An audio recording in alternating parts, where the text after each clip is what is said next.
you know, nerves are always a thing with different games. I just didn't know the position. I'd never seen it before in that game. And in this one, this is a game that I was white. I was mid-1700s playing against, he's 1940. And at the time, he was like top 10 in Alabama. So he's good. And he'd beaten me before. The year before was the first game that we played. And he just like completely blew me off the board. And he had black in that game as well. So I was going to repeat the same line because as we learned from previous videos, if somebody beats me, I'm going to go back to the shop and come up with some home cooking for him. And he played the perk against me before, and I was ready. I was ready. So he didn't repeat. So let's go ahead and see what went down. He played e5. And in all honesty, I don't play e4 because of two things. One, d5, because I just hate playing against the center counter. It's just stupid to play against with white. And two, e5. I always hated playing against e5. So I just did what everybody else was doing. I played the Spanish game. But the problem with the Spanish is, yeah, there's like 20 variations that you need to know at a deep level. And I didn't know one. So, like, for instance, one of the most popular at the top level is the Berlin. Berlin goes like this, knight of 6. And then castles, knight takes, rook e1, knight d6, takes, d4, and no, I messed it up. Let's see, it's d4 here. I'm messing up the Berlin. I can't even remember the Berlin. Knight d6, takes. Ah, this is it. This is it. And where's the knight go? I always forget. I think f5. Yeah.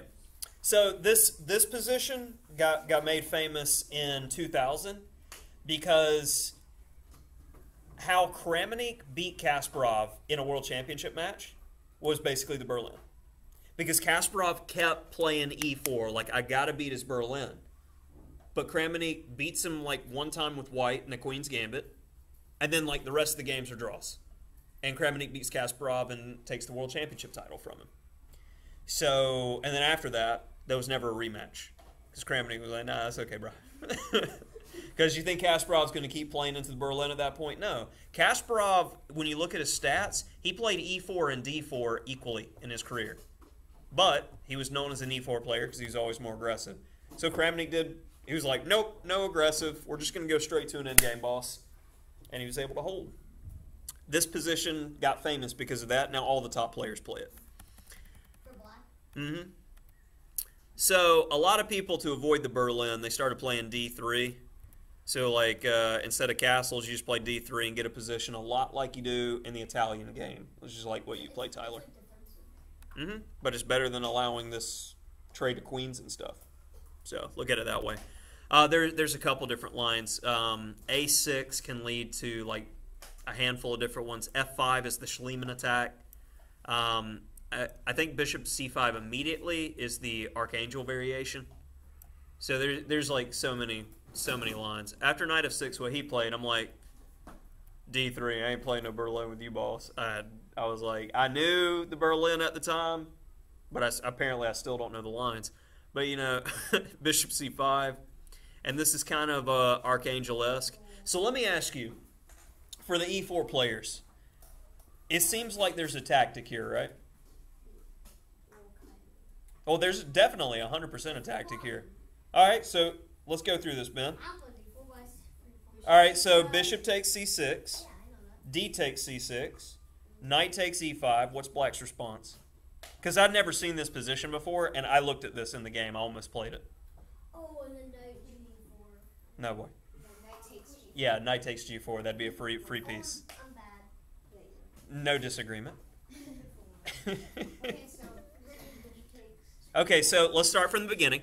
Bishop takes c6, d takes c6, knight takes e5, and then as black's move, what is the refutation? queen d4. It threatens mate and the knight on e5, so you lose a piece out of the opening. Yeah, that'd be awful, right? So for the viewers at home, where you have a bit of a situation. So, Couldn't you just play, wait, Anything you do through 90 never mind. yeah, right? It looks almost like you can, but no. No. I was gonna say bishop C, or bishop E3. Yeah. Yeah, he just takes a knight anyway. And then you trade bishops. Yeah. So after castles, he plays d6. I'm like, no pins. I don't like pins. And then I'm like, well, I'll pin you. And I still don't understand these positions entirely today. But normally what you want to play in these situations is c3, rook e1, knight d2 to f1, and then decide with the knight on f1 where he's going to go. Sometimes he goes to g3 and f5, and then sometimes you just want to play bishop e3 to get rid of his good bishop that's attacking you over here. At the time, I had absolutely no knowledge of theory or even where my pieces went, so I'm just like, pins! h6, and then I'm like, oh, queen e7. I better go ahead and get my knight to d5. That looks pretty good, so my opponent's like, yeah, I got to stop that. So then I go after his bishop, and I'm like, tasty B. But the thing is, his position's completely okay here. And I didn't know what to do, so I'm like, ooh, the A-pawn's weak, so I better go ahead and trade some more, because that makes a lot of sense. And I'm like, if you want to take this A-pawn, there's a neat little trap. And Ben, you should know this trap, so pay attention. If rook takes A2, rook takes A2, bishop takes, what's the move? B3, sealing the B in. And that is an extremely famous idea, because the first game of the Fischer-Spassky World Championship match, if you watch the movie Pawn Sacrifice, everybody's like, oh yeah, they're going to make a draw. And then Fischer grabs his pawn and then loses with that idea. He makes like an elementary mistake. He was trying so hard to win, in my opinion, that he just missed it. Spassky in the World Championship. Game 1. Yeah. Yeah, but the bishop's not getting out then. And I go like queen c1, queen b2, and then my rook goes over there, and I'm going to pile up until I win it. You can defend it, but I'm going to grab it. So the best he can do is get 2 pawns for the b, and it's not enough. So I play d4, and I'm like, yeah, hit him. He plays g5, and I'm like, oh yeah, my bishop is trash. So here's a key moment that I missed, because I was thinking defensively, and I wasn't thinking actively in the position. Yeah. But I looked at this position and say after king g7, but what's the follow-up? If you don't know the follow-up here, you'll do the same thing that I did and go, oh, well, I just sacked a piece for 2 pawns. It's not enough. So what is the clutch move here? You're bad.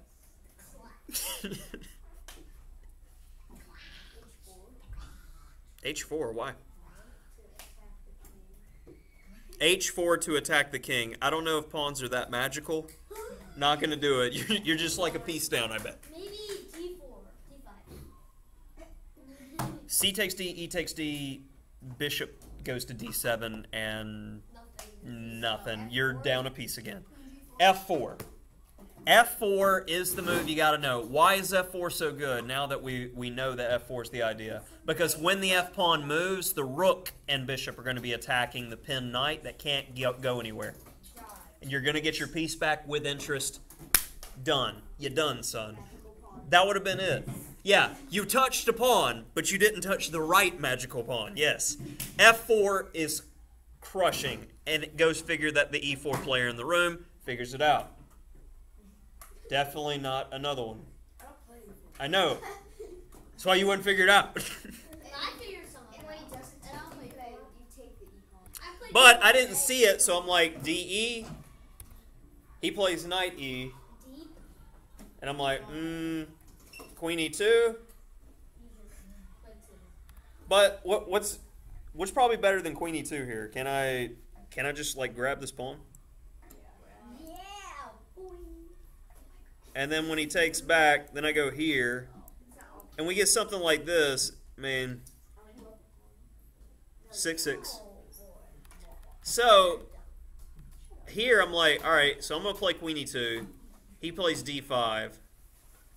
I play bishop g3, and I thought 100% I'm gonna lose this game, like 100%, because just knight takes g3, my pawn structure's ruined. The bishop's better than the knight here. He just slowly improves his position. So now we're in struggle mode. What? Okay, well, don't, like, we talked about sidebar conversations. If you don't have something to say, don't say anything. Okay, so bishop g3, queen c5. What's his threat? Knight takes g3, and the f-pawn can't move because of the pin. So he was playing for more here, like thinking that I'm just going to let this happen. So I'm like, no, I'll save my b, and my b's stupid, but I don't feel nearly as lost as I did a move ago. So then he lifts the rook, and all of his pieces are coordinating, and I'm like, meh. Just any lash out you can do. Yeah. You know? Knight c3. Like, okay. Rook e4. Okay. What would you do here? Because this is just like black's position. Uh-huh. Knight takes g4, 5 to get a Yeah. draw. 100%. Like, now, here's the difference. And why I chose this game was, one, a little bit of tactics that I missed. Again, study more tactics. Two, when you're getting killed, this is one of these times where it's okay to make a draw. Like, when you offer a draw to your opponent and you know you're not worse, why are you even a chess player? Oh, I'm lost. If I try to do anything other than knight takes g5, Did you do that? oh, absolutely. Snatch that off. And as soon as I played knight takes g5, I was like, draw. No, I didn't do that. No, I wouldn't do that. But as soon as I played knight takes g5, I said I'll offer a draw, and then I got up from the board and walked around the room. And when I came back, my opponent said, yeah. So I made a draw from a situation. This was round 1 of the tournament. I'm playing, you know, a top 10 player in my home state. I felt pretty good about the overall result. But again, I was busted in this game, but he was as well. And if you're not catching on to the theme, I'm showing you guys games between A and B players. Like almost every game, I'm either showing you 1600 to 1799 or 1800 to 1999. Both players are in that rating category. You guys are in the C class for the most part, or D class, 1200 to 1400 strength. Are any of these games like magical, much stronger than you? That's the point of me going through all these games with you, to show you that there's not a gigantic difference in skill level from where you're at. What are the major differences? I know openings more than you did in this time period. I was tactically stronger than you are. These things kind of break down, so you should be hearing, well, maybe if I do some research on my own and actually work. Huh, yeah, magic, right? Yeah, it's like, Chessgames.com is what I used to find openings completely for free.